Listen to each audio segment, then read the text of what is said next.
Good day. In this video, we're going to look at simultaneous equations. It's part of grade 11 and older, or N2 and older. And we're going to do these two simultaneous equation sums with you. This question starts by saying, solve for x and y. And then there will be two equations, usually two or more. In both of them, there are two variables. There's an x and a y, and there's an x and more x and y's in the other one. This section is called simultaneous equations because we have then two equations. We can call this one equation 1 and this is equation 2. In this case, we're going to take equation 1 because it looks a little bit easier and get the x alone. The rule says you can get the x or the y alone. It'll be more complicated if you start with this one. So we're going to start on this one and get the x alone. And that'll give you x equals 3y plus 1. Then we replace this bracket everywhere where you see an x in the other equation. And then this equation will look like this because I replaced that everywhere in the place of x, and always remember to replace in brackets. Now we're going to simplify out this full equation. Now you will see that there is only y's in the equation, and since grade 9 we know how to solve an equation like this.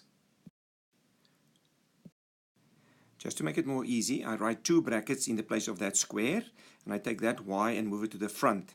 Then I've got one thing to times in here, and these two brackets to times out. I will simplify this, this, and that. Having times these two brackets out, you'll get this. Times that minus 2y in there, you'll get this. You keep the plus 9y, and you bring the 17 over, because if an equation with anything squared, you bring everything to one side, where the y square is positive. You equate it to 0. And then you simplify this out by putting all the like terms together. You get this. Now we have to solve for y. I advise you to use the quadratic formula from here. Then it's much less thinking. But I didn't do that. We divide by 4 right through. Factorize it. And then solve for y. So y equals to minus 4 over 3 or y equals to 1. Please stop the video and just get your brain around what happened up until here. Now we take these two y values that we just worked out and take them one by one and plug them back either into that equation or that one or that one.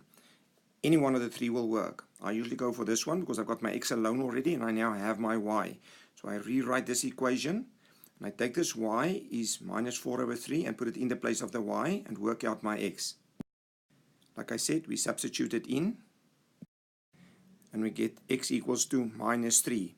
So if y is minus 4 over 3, his x friend will be minus 3.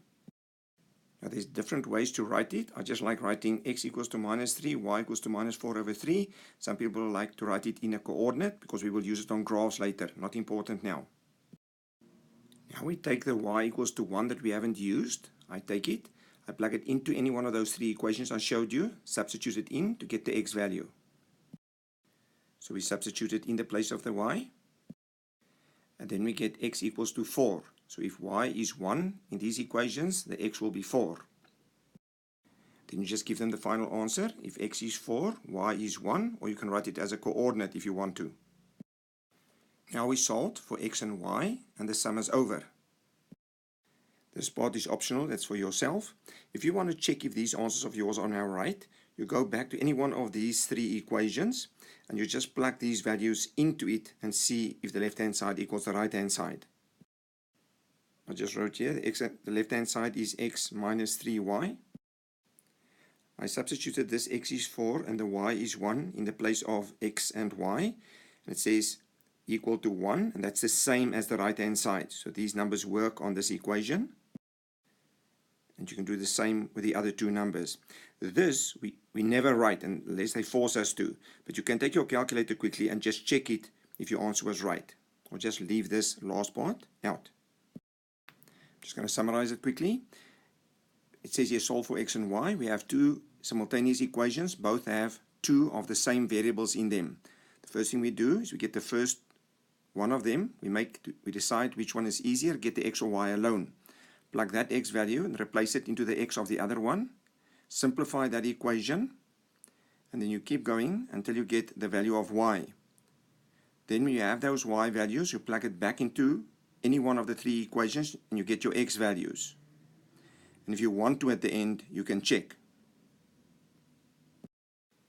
So we first got the x or y alone, plugged it into the other equation, simplified and solved for one of the variables, which is y in this case. Plug that y back into one of the equations and get the x values, and then you can check if you want. Here is our second simultaneous equation we're going to do, but I made a video just for this question called Exponential Equations Solved for X and Y. I'm going to run through this one quite quickly here. Again, we have two equations. Both of them have x and y in them, but now there's exponents involved. So we're first going to prime factorize the bases. I took the first equation and prime factorized its bases, then simplified it, then dropped the bases, and I got 3x equals 4 plus 2y. That is now the simplified part of equation 1. Then I took equation 2 and I also prime factorized his bases, simplified it, then I dropped the bases again, and I got this equation 2 simplified to this. So now I've got two simplified simultaneous equations I can manipulate. You might never have seen this, but I got 3x equals this. I said this 3x equals to that. Because this 3x is that and this 3x is that, we can now write 4 plus 2y equals 2 plus y, because they both equal to 3x. We minus y on both sides, we get 4 plus y equals to 2. Then we minus 4 on both sides, and we get y equals to minus 2. Now we have the one variable.